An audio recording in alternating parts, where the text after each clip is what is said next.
Turn in your copy of the Scriptures this morning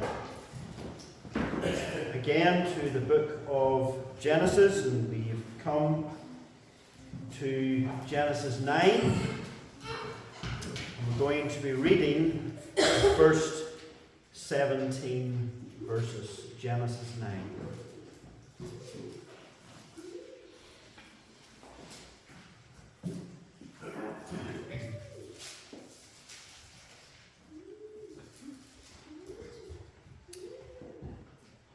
So God blessed Noah and his sons, and said to them, "Be fruitful, and multiply, and fill the earth.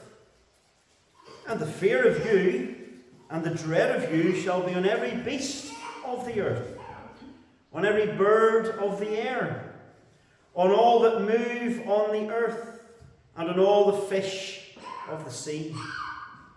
They are given into your hand. Every moving thing that lives shall be food for you. I have given you all things, even as the green herbs. But you shall not eat flesh with its life, that is, its blood. Surely for your lifeblood I will demand a reckoning.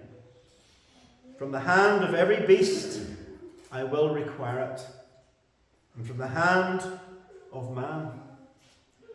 From the hand of every man's brother I will require the life of man. Whoever sheds man's blood, by man his blood shall be shed. For in the image of God he made man. And as for you, be fruitful and multiply. Bring forth abundantly in the earth, and multiply in it."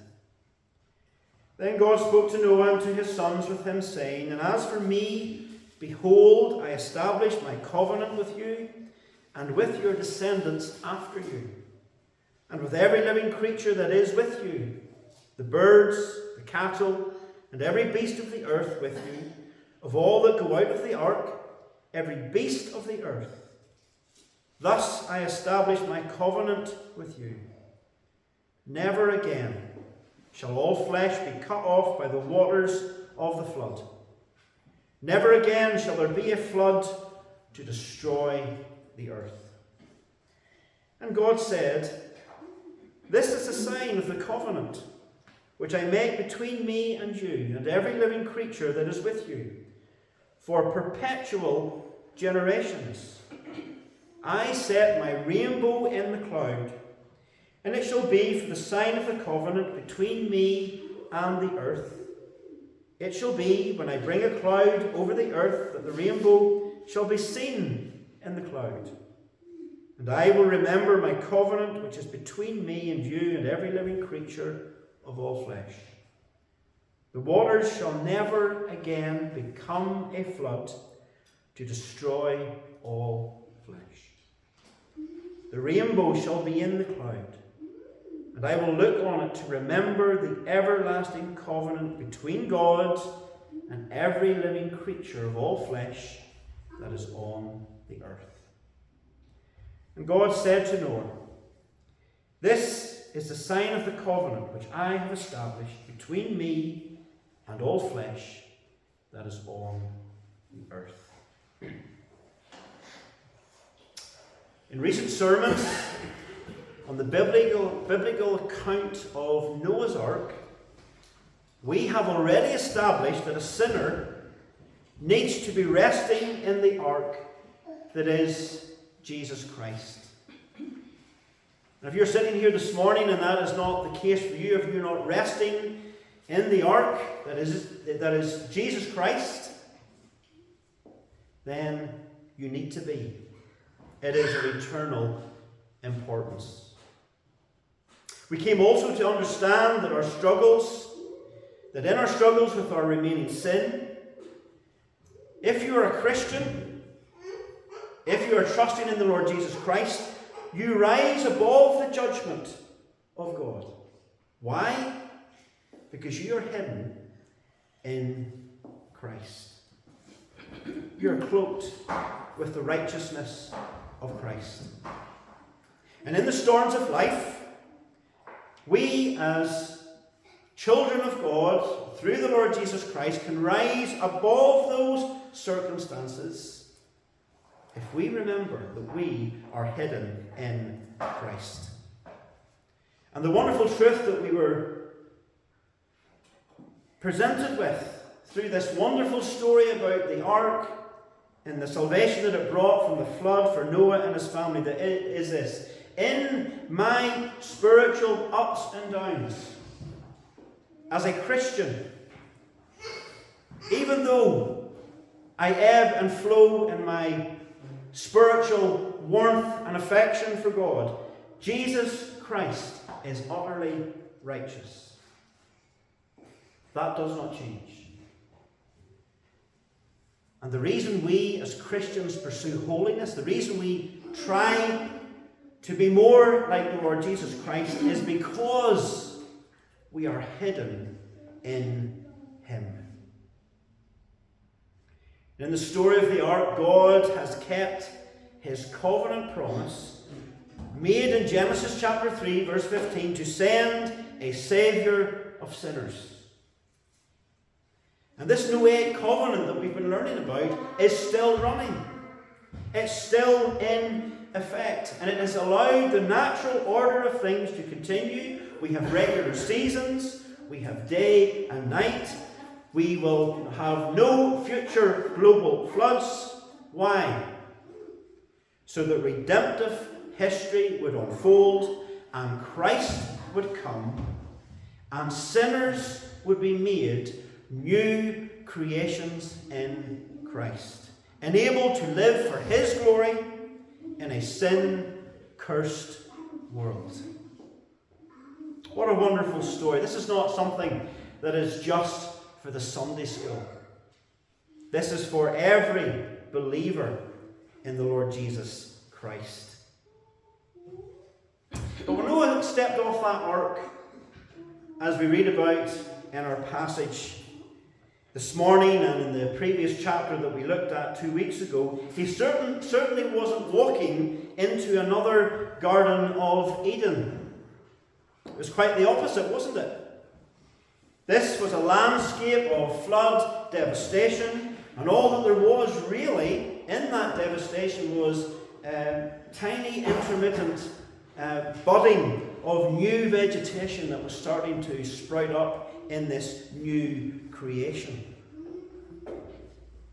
In the 1939 movie The Wizard of Oz, when Dorothy, who's inside her house, is carried by a tornado from her home in Kansas to the fantastical land of Oz, she turns to her dog and says the famous line, "Toto, I have a feeling we're not in Kansas anymore," conveying that she was far from her normal, familiar surroundings. Well, it could be said, couldn't it, of Noah and his family, that they were certainly not in Kansas anymore. And as they stepped out onto those devastation, the devastation and all of this sediment that had been deposited, with no sign of life apart from this brief vegetation, this new creation is still a cursed creation. And the very same sin that had destroyed creation, was destroying creation before the flood even came, this same sin that led God to judge the earth with a flood, is still a big problem. And it's still a big problem for us today, isn't it? In Genesis chapter 8, verse 21, we read, and here the scriptures reveal God's assessment of the world after the flood. It's just the same as it was before the flood. He writes, we read this: "The imagination," God says, "of man's heart is still evil from his youth." That has not changed. And just like Noah stepping off that ark into this devastated landscape, life in the new creation as a follower of the Lord Jesus Christ in a hostile world can be a daunting prospect and sometimes can even be an overwhelming experience. And the Christian asks the question, how do I navigate this world that hates the truth? How do I navigate this world that hates the truth? And don't be naive to the reality, my brothers and sisters in Christ, that even though you might have people around you that are ambivalent to the gospel, who shrug their shoulders at the gospel, the reality is, if that is their position, they, the Bible tells us, hate the truth. As the late Christian theologian and cultural apologist Francis Schaeffer asked, how should we then live in this sin-cursed world? How should we then live? The West, I would remind you this morning, once knew how we should live, didn't it? The gospel transformed the West. The history books reveal. It started out as a charge from the Apostle Paul to the early church that we read in Romans 12. We read these words in chapter 12, at the beginning of that chapter. I beseech you therefore, brethren, by the mercies of God, that you present your bodies a living sacrifice, holy, acceptable to God, which is your reasonable service. That is how you need to live if you're going to live to the glory and honour of the Lord Jesus Christ, your new master. Then he goes on to say, and do not be conformed to this world, but be transformed by the renewing of your mind, that you may prove what is good and acceptable and the perfect will of God. And what we're seeing described there is a believer in Christ being washed by the Word. They're studying the Word of God, and the Holy Spirit, which is given to all believers, is working in them. And as they read the Word of God and they see what God's will is, they start to think differently to the way that they thought before. And they start to live differently to the way that they lived before.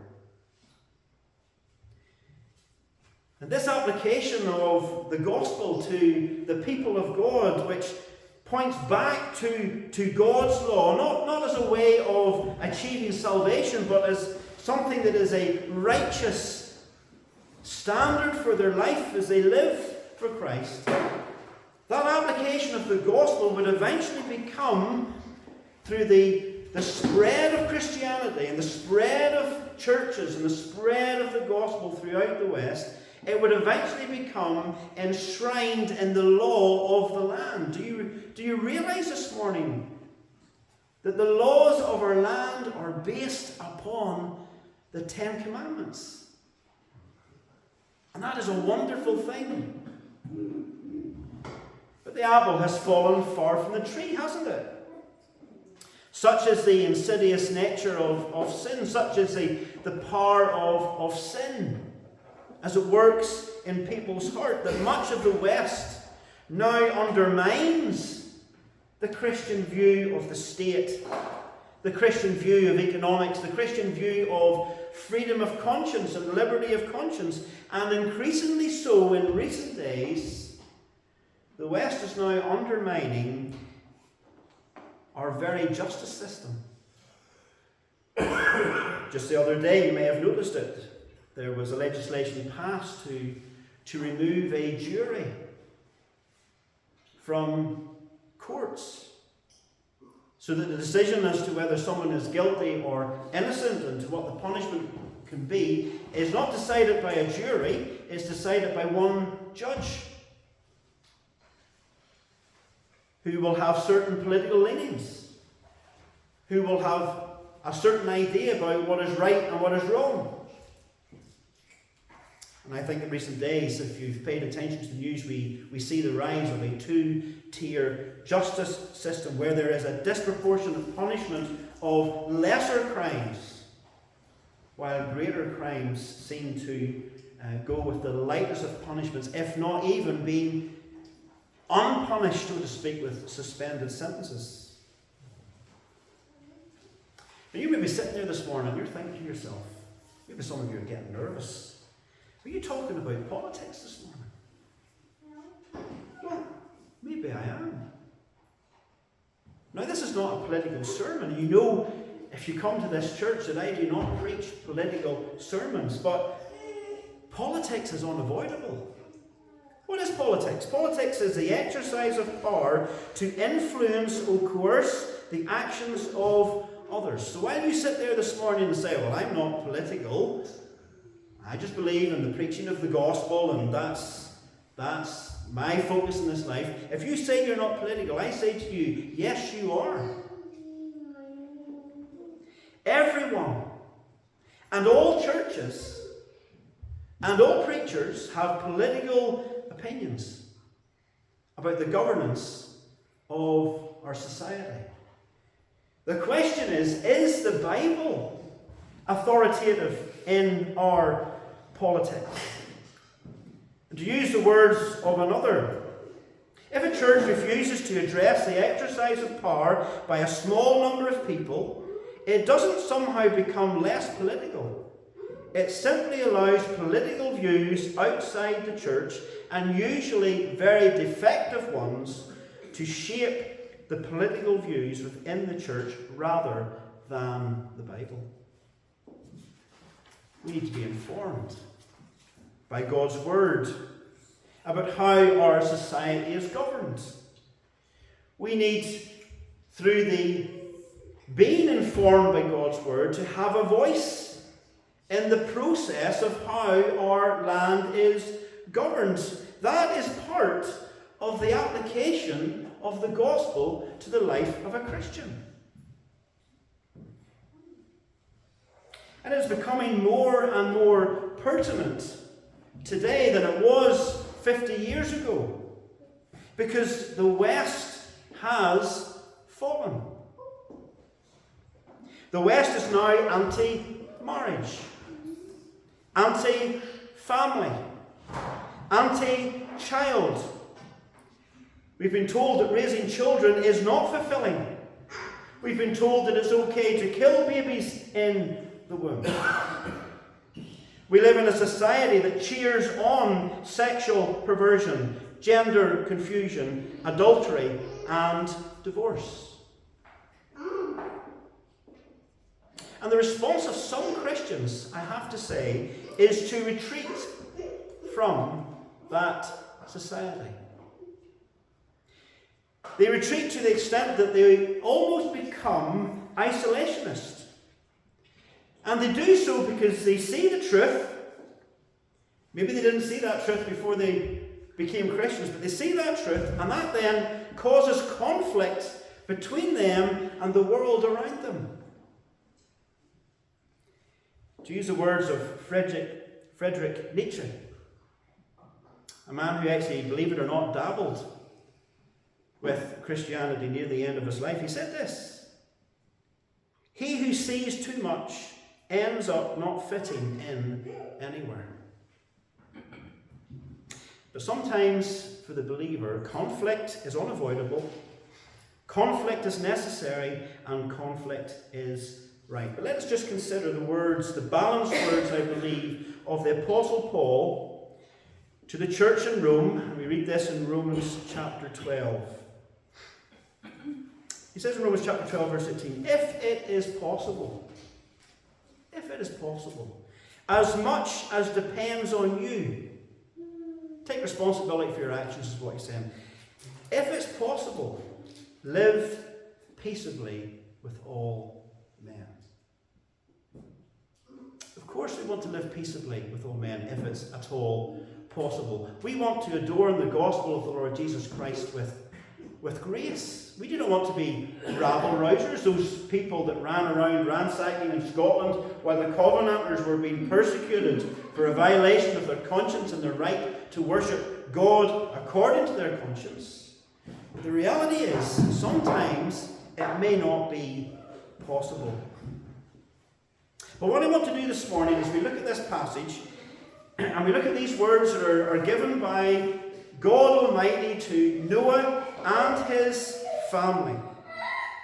I want to use these words to help us in this sin-cursed world, in this world that has thrown off its foundations. I want to give us help to help us navigate living for Christ.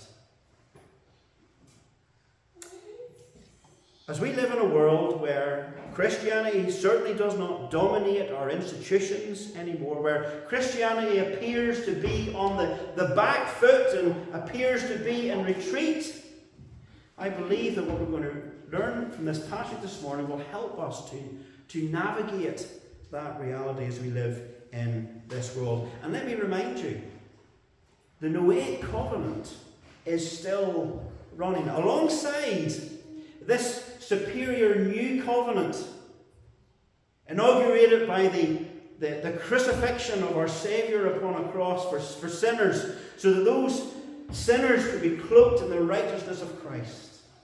It's still running alongside that. And in this covenant, in which there are both believers in Christ and there are those who do not believe in Christ, the Noahic covenant laid out in our passage gives us the following directives that I want to examine very briefly this morning. The first is this: there is a mandate for fruitfulness. A mandate for fruitfulness. There is the sanctity of life. There is the need to uphold justice.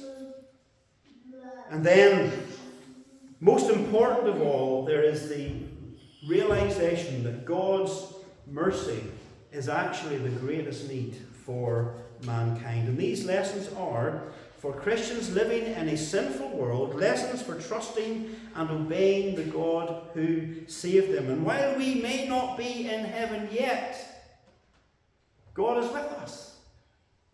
And God is speaking to us through his word. The first thing I want to bring out of this passage this morning is this, and it is this: the Noahic covenant teaches us that God has given his image bearers a mandate for fruitfulness and dominion on this earth. Verses 1 to 3. We read in verse 1 that God blessed Noah and his sons and said to them, "Be fruitful and multiply and fill the earth." Noah's family, the only family that is left, is charged with replenishing the earth. For many decades now, unbiblical feminism, a way of thinking that rejects God's creation design, has promoted the idea that raising children is oppressive to women. It's far better, of course, to be enslaved at the office, isn't it? With somebody else giving you orders and giving you stress. But a rejection of the blessing for marriage to bring forth children, if God, of course, so blesses the womb, has resulted in some childlessness by choice, and for others a reduction in the number of births, partly caused by the evil of abortion, which, believe it or not, in the United Kingdom means that the current birth rate is not sufficient to maintain the current population size. Maybe that comes as a surprise to you. Ironically, another consequence of feminism is that our economy has become heavily dependent on two wages. That has pushed up house prices and has pushed the family unit to the brink financially, which also indirectly is another cause, we believe, of smaller families. But when we see this mandate that God gives to Noah, the application for us as Christians is this. And I know many of us have raised our families. And we think to ourselves that we're beyond that stage, but the Bible teaches us that we are to teach the younger generation as they come through. And the application for us, I believe, as Christians is that we must not despise the blessing of marriage and children. And we ought to pursue such a thing if it is the will of God. Now, of course, we don't want to make these things an idol. You can make anything an idol. But the church and preachers and Christians, as they live in this world, need to push back on the worldly thinking of evil society that has turned its back on God. Just think of the one-child policy in China, which has become an absolute disaster. Absolute disaster.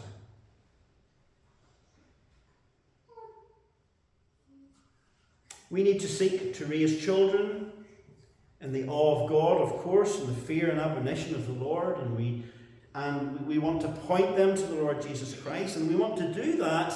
We want to push back even when it may be financially difficult, and in so doing, be a part of the building of God's kingdom. There is no doubt, while I do not believe that grace flows in the blood, there is no doubt that God blesses this world and the gospel of the Lord Jesus Christ still through families. And for those of us who have children who are unbelievers, keep praying for them. You maybe weren't a Christian when you started that family and God saved you later in life. Pray for your family, that God, through those prayers, would bring about the salvation of your nearest and dearest. And then as we read on, we see that Noah tells his family that it is they that are the image bearers. They are the pinnacle of his creation. It's not the animals. They shall fear you, not the other way round. You will take dominion of the earth, not the animals. And this mandate that is given to Noah directly, and it comes to us directly, is quite the opposite of what that famous naturalist David Attenborough promotes, a man who believes that humans are a kind of plague on the planet, and that the world's population must be brought under control to preserve a good quality of life and the earth's resources. Let me tell you, there is more than enough resources on this planet to feed all of the current population of this planet, and much more. If those resources were managed to the glory of God, and those resources were managed with the Bible's wisdom, God has made us this promise to go forth and multiply and to provide for us, even in a sin-cursed world. Christians must not be taken in by the world's false doom and gloom prophecies about the planet. These prophecies that have been made for decades now. We've only got another 9 years or 6 years or 3 years of the planet's on the brink. And it's just lies. It's just lie after lie after lie, usually connected to some profit that can be made by the promotion of some green energy or simply the control of the populace and a violation of their conscience by people who are borderline insane because they've been so infected by the wickedness of sin. And so I put it to us this morning. And I know you're not at this stage for many of you. Some are. But do what the Bible says. Get married. Have kids. Work hard. Trust in the Lord and serve Christ through trusting the mandate given to Noah and his family. Amen.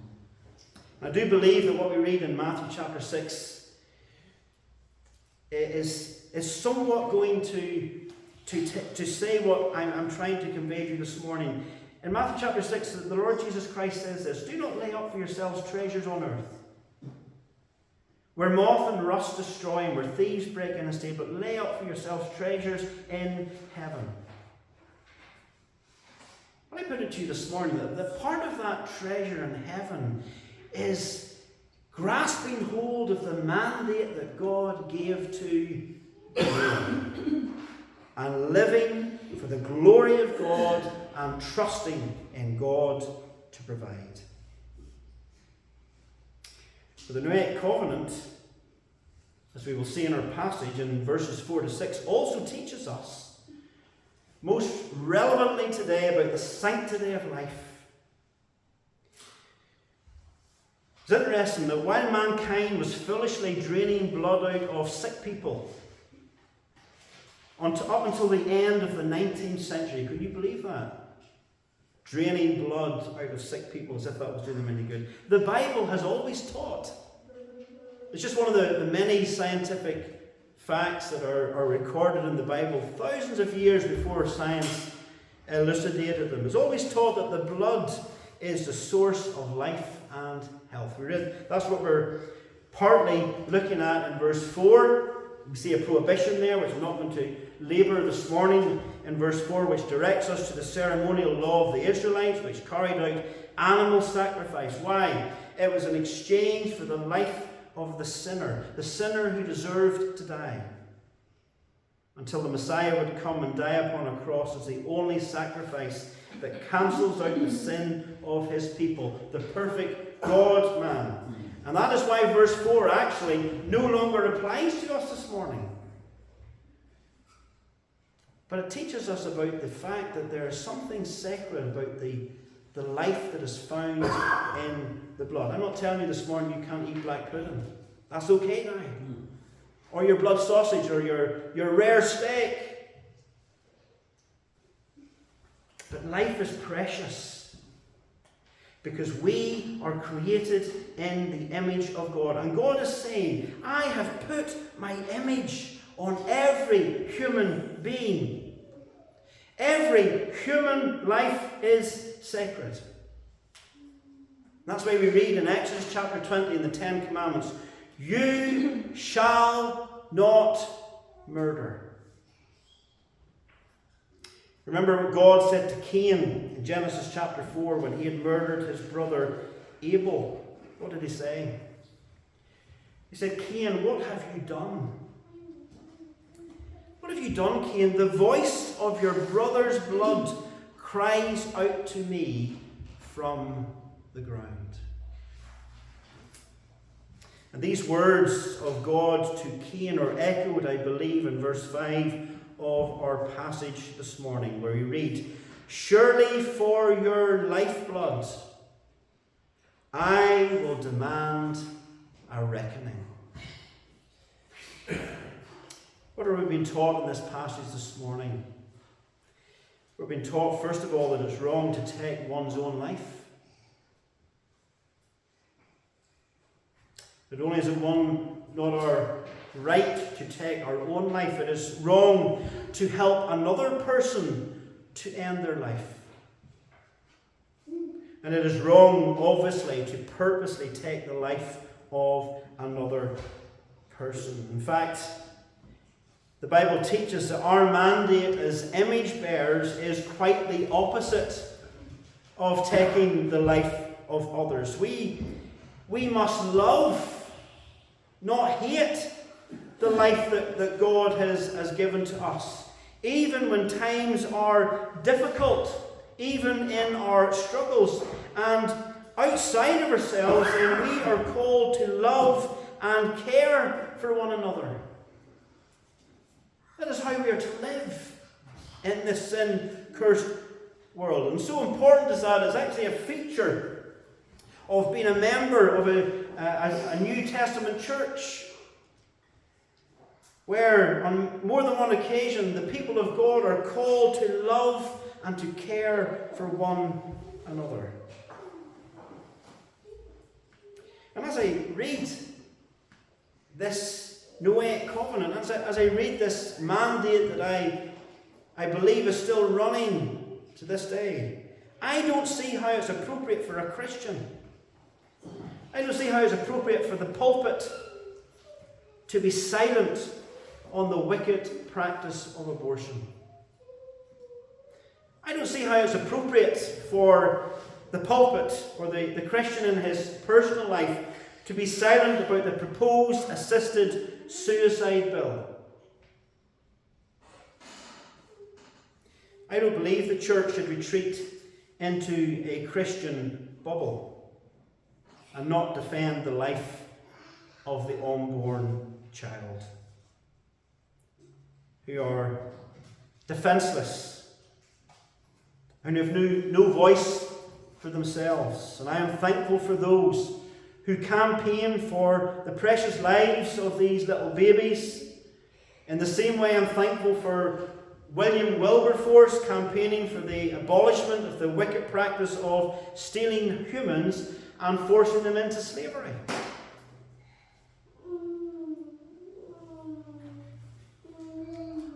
And connected to the sanctity of life, the Noahic Covenant teaches us about the upholding of justice. We read there in verse 6, "Whoever sheds man's blood, by man his blood shall be shed. For in the image of God he made man." Now, what I'm about to say might be controversial. Some might argue that because of corruption in the judicial system, because of that reality, perhaps this is something that we cannot bring ourselves to do. But the reality is this: that this specific application that we're reading in our passage, where if a person takes the life of another, they actually forfeit their own life. As it applies to the sanctity of life. And we're not talking about involuntary manslaughter. We're not talking about two people that have got into a fight and it's got heated and somebody ends up dying because of that. But it wasn't the intention. We're talking about premeditated first-degree murder. The Bible is consistent on this, and that is that capital punishment is sanctioned.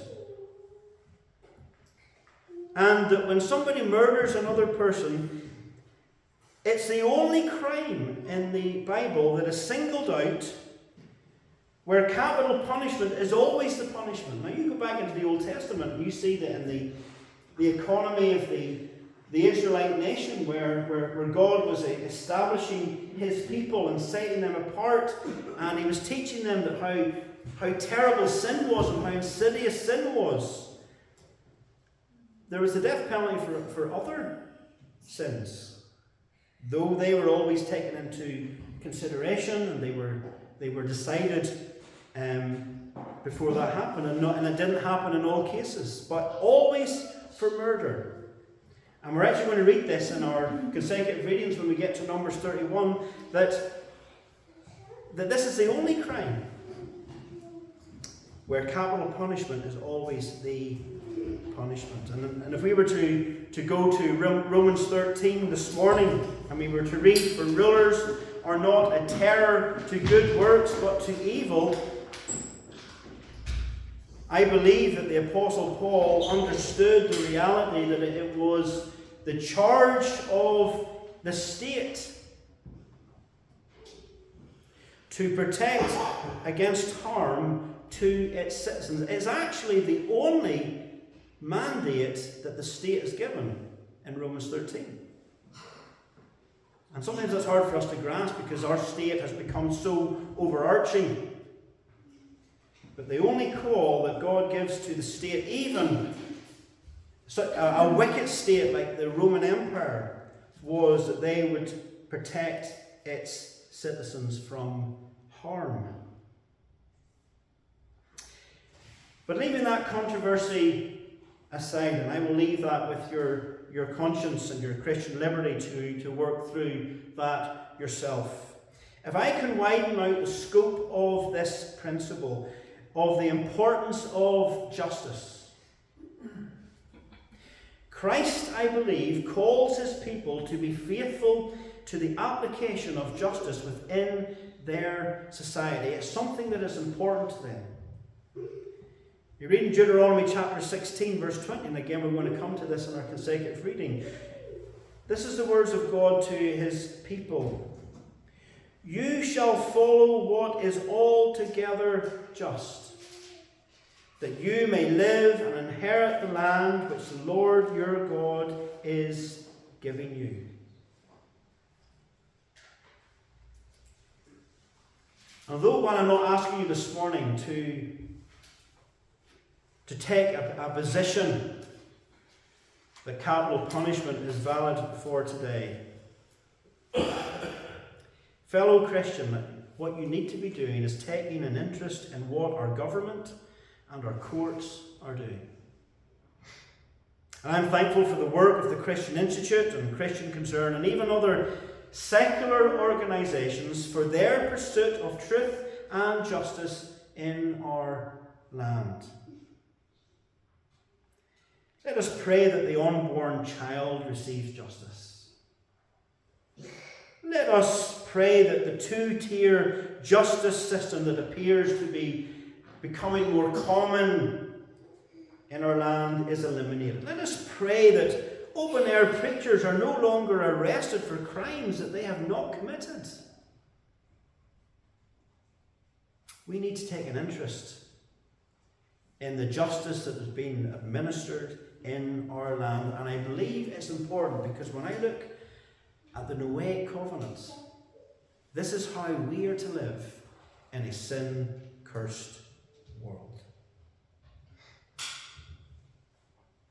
Now, there is a danger, of course, when we look at these things that we become embroiled with the idea that politics is the answer to the problems of our society.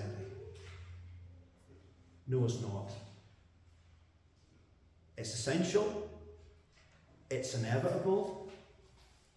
We need to take an interest in it. We need to hold people accountable. But there's something else that comes out of this passage that alongside those realities, we need to keep as our focus as Christians. And that is this. The Noahic covenant teaches us that the greatest need for mankind is this: God's mercy. All of those things we've talked about this morning are important. They're in the Word of God. I'm to preach the whole counsel of God. These are issues that we cannot ignore. As we live for the glory of God, and as we live as citizens in this earthly kingdom, as well as a heavenly kingdom, having been saved by the Lord Jesus Christ, we must not forget what the greatest need of mankind is, and that is God's mercy. Let us put all of these things under the banner of the Lord Jesus Christ. Jesus Christ is the greatest need of our family and of our neighbours and of our nation. And isn't it wonderful that we read in verse 12 of our passage this morning, where God says, "This is a sign of the covenant for perpetual generations. I am going to set a rainbow in the clouds." And what is that going to teach us? It's going to teach us that when the waters come, there will never be a flood to destroy all flesh. And appearing so often as it does, and we know this in Northern Ireland, appearing so often as it does, as the rain is ending and the sun appears again through the clouds, the rainbow reminds us that as the old world was ruined to be a monument of God's justice,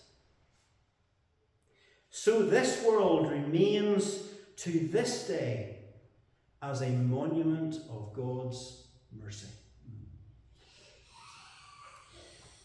You know, this morning we have talked about how important justice is.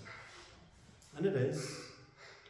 But the reality is that not one of us here this morning could stand before God if his justice had been applied to us instead of to his Son at the cross. And that's why the apostle wrote in Romans chapter 3, verse 26. And he's saying this because of what the cross demonstrates. What does the cross demonstrate? It demonstrates that, first of all, it demonstrates the righteousness of God, the holiness of God. God must punish sin. The cross demonstrates his righteousness, that he may be just, that sin is punished, but it's placed upon the Lord Jesus Christ. But it also allows God to be the justifier of the one who has faith in Jesus Christ. Committing suicide is not the unforgivable sin. It's not. Even taking another person's life is not the unforgivable sin. If you trust in the Lord Jesus Christ, you are justified before a holy God. And as we take an interest in our society and our leaders and our politics and how our society is organised and the administration of that which is morally right and morally wrong, let us not forget the gospel of the Lord Jesus Christ. And as the magistrates administer justice for our land, we hope, the ministers of the gospel will point people to their need of a Saviour. And so we read the words of the Apostle Paul, "For I am not ashamed of the gospel of Christ. For it is the power of God to salvation for everyone who believes, for the Jew first and also for the Greek," that just means everybody. "For in it the righteousness of God is revealed from faith to faith, as it is written, the just shall live by faith." The unrighteous sinner will be justified by trusting in the Lord Jesus Christ. I pray that this word this morning will be a blessing to your heart and mind. Let us turn now in our hymn books to hymn number 1.